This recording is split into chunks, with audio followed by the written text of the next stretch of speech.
Adapt or die. Sean McVay once again reinvents the Rams offense, and both USC and UCLA need to be on their toes this weekend or risk missing out on a major bowl game. Hi, I'm James the Faithful Angelino Sports with the October 6th edition of Friday Night Chalk Talk, where we break down the keys and goals for each of LA's football teams during the regular season and the playoffs. Both college teams are in action, so are the Rams. The Chargers have the week off. But tonight, what I want to spend the majority of the time talking about is how the Rams are developing a power run game that could lead to an upset victory over the Philadelphia Eagles. Now, the Eagles are 4-0, and they went to the Super Bowl last year. But make no mistake, this is a trap game for the Eagles. It's a cross-country flight, and there is a vulnerability in their defense that the Rams might be able to exploit, particularly if they do establish the run. Now understand, I'm not trying to lie. I'm not trying to sit there and tell you that LA should win. But I am saying that the Rams have been in every game this year.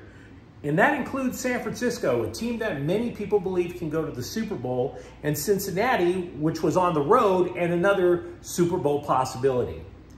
So we mentioned how McVay, over his career, has had to reinvent the Rams offense repeatedly during his tenure as head coach. There was lots of RPO at the beginning. You didn't know if Todd Gurley was going to run. You didn't know if it was a jet sweep with Cooper Kupp or a play-action pass with Jared Goff. But defenses adapt, and that's why trendy offenses fade over time. The read option faded, the wildcat. Football history is littered with trendy offenses that defense eventually figure out how to stop. I mean, the 49ers were the team that first countered McVay's first incarnation of a Rams offense. They would draft elite defensive ends and actually position them out wider. And what that did was they would get penetration on the outside, which accomplished two things. It would stop the jet sweep. And it would also, if they decided to have Jared Goff go in a bootleg, there'd be a 49ers defensive end waiting to meet him. So the Rams traded for Matthew Stafford. The offense didn't suit his strengths, but they just again and again and again over time. So what are the Rams doing now? In years past, the Rams utilized zone blocking. Now, for those of you who have heard the phrase, but they don't know necessarily what it means, what zone blocking basically means is all the offensive linemen are going to push to one side or the other. Eventually, the idea is a hole develops somewhere in the offense. The running back spots where the hole develops, makes a cut, darts right through. That is what the Rams hope to get with Cam Akers. He didn't accommodate them, and he's gone. The Rams now are going to a traditional gapped scheme block, but they are also using additional blockers to overwhelm the opponent at the point of attack. So what I want to do on this board is go through a play that the Rams are using with a little bit of McVay's typical 11 personnel. 11 personnel means one running back, one tight end. But McVay likes to call it 11.5 personnel. Because if you're a wide receiver for the Rams and you want to get on the field, you damn sure better learn how to block like a tight end. That would be 12 personnel.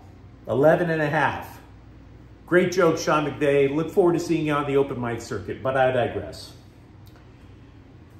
Rams wide receivers sprint when they go in motion for two primary reasons. One, it enables them to beat the defensive back if the defensive back plays up tight to try to chuck them at the line of scrimmage. Miami did that to the Chargers in the season opening game this year. That's how Tyreek Hill went nuts. But the second reason that Rams receivers sprint across the line of scrimmage before the snap, if it's a running play, the wide receiver has a full head of steam to knock a defender on his ass. So in this play, we have trips bunch to the left. Either Puka Nacua or Tutu Atwell will be the guy going in motion as fast as they can. Now, prior to the snap, you're going to see the center. If you ever see linemen just kind of look at each other and point, they're communicating who takes who, obviously. You'll see the center and the guard communicate. What they are trying to decide is who's going to take out this nose tackle right here, okay? The other one is eventually going to go after this middle linebacker, who I've circled. Now, Kyren Williams, who is in the backfield, not Cam Akers anymore, He is not looking for a hole in a zone block. He knows exactly where the hole is supposed to be. It's going to be between the guard and the tackle. In this case, I have the guard taking out the nose tackle. The nose tackle playing in the A-gap. So the guard is going to shoot here. The center, he's going to take out this linebacker over here. At the snap, then, what happens? You have an offensive tackle over here helping Tyler Higbee take out this defensive end. And then the tackle, after kind of shoving the defensive end, is going to sprint towards this middle linebacker. Okay? And by the way, the wide receiver going in motion at full speed takes out this guy. So what you've done is you've opened up a seam right here. Theoretically, you are trying to create a 2-on-1 mismatch for this middle linebacker. And so what Kyren Williams is doing is he's watching that linebacker. If the linebacker goes out, Kyren Williams cuts inside. If the linebacker stays in, Kyren Williams kind of juts outside like this. But what happens if this linebacker sees what's going on and starts running in this direction? Well, then Kyren Williams will try to cut, shoot underneath both linebackers, and get to the so-called next level that you hear broadcasters speaking of. So that's a very basic play that the Rams are using a lot more now. It's power blocking, gap scheme. But I also want to give you two wrinkles to this without having to erase the board and start from scratch, okay? In Indianapolis, what Williams did on one of his touchdowns was he actually followed the blocking wide receiver. In other words, it was an off-tackle play, not in between the guard and tackle.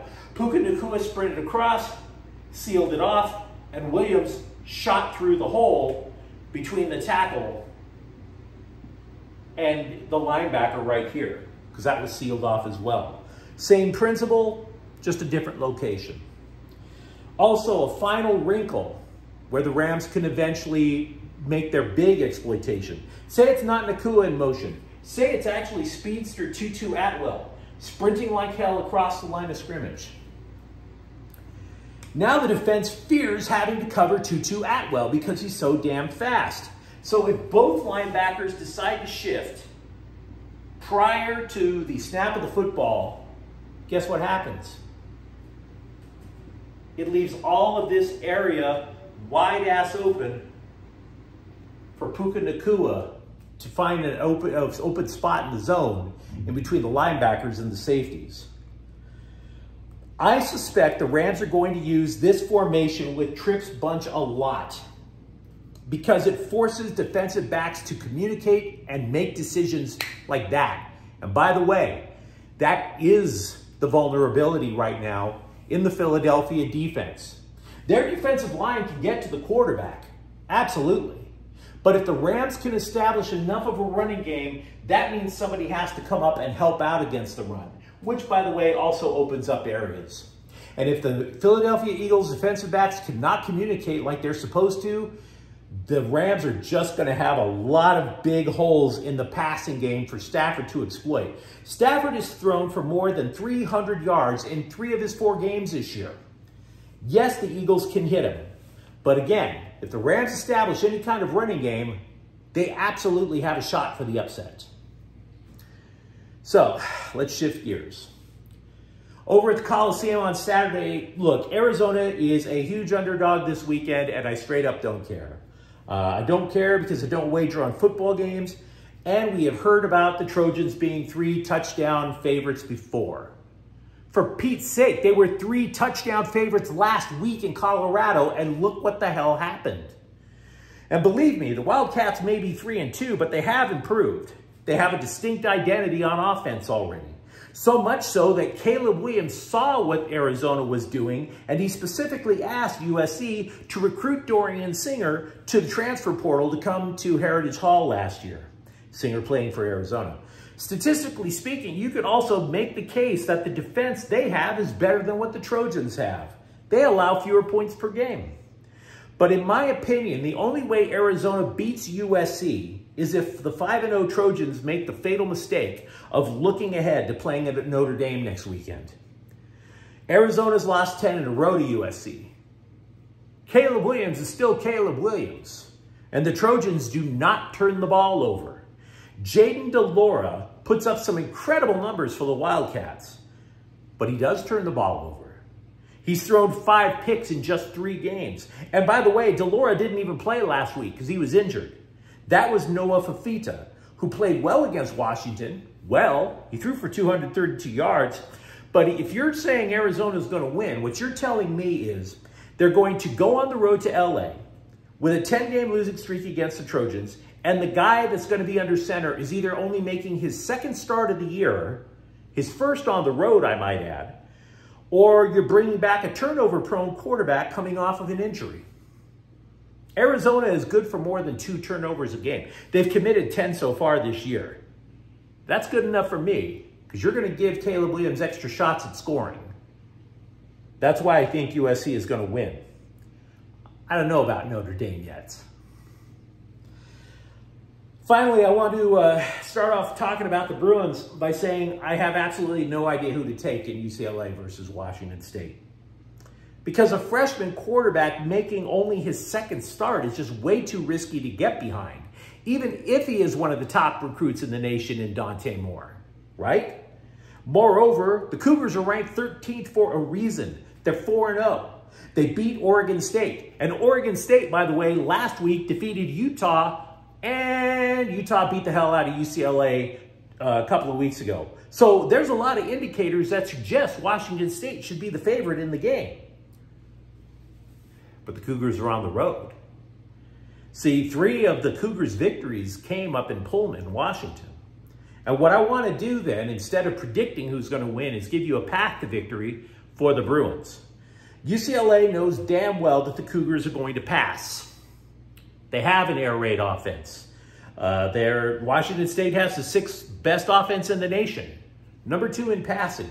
They replaced 4 wide receivers. They got even better. And by the way, they want to throw deep. That was the mandate from Coach Jake Dickert giving it to his new offensive coordinator, Ben Arbuckle. So what does that mean? It means UCLA has to get to the quarterback.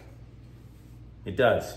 Because it takes a little extra time to throw deep, right? You're going for bombs. You need that extra second and a half. So what I can tell you is last year, Cameron Ward, the Cougars quarterback, was sacked 46 times.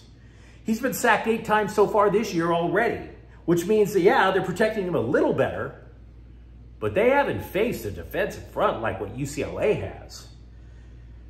UCLA has 15 sacks so far this year. 15.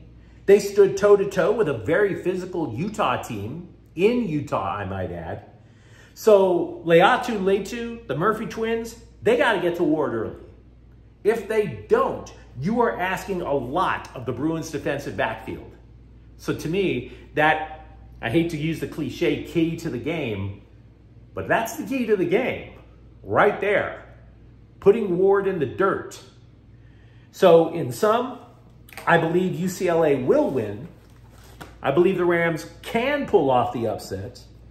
And I believe UCLA can win. I just wouldn't put any wagering money on the latter two. Now, let me know what you think in the comments thread. Love to hear it.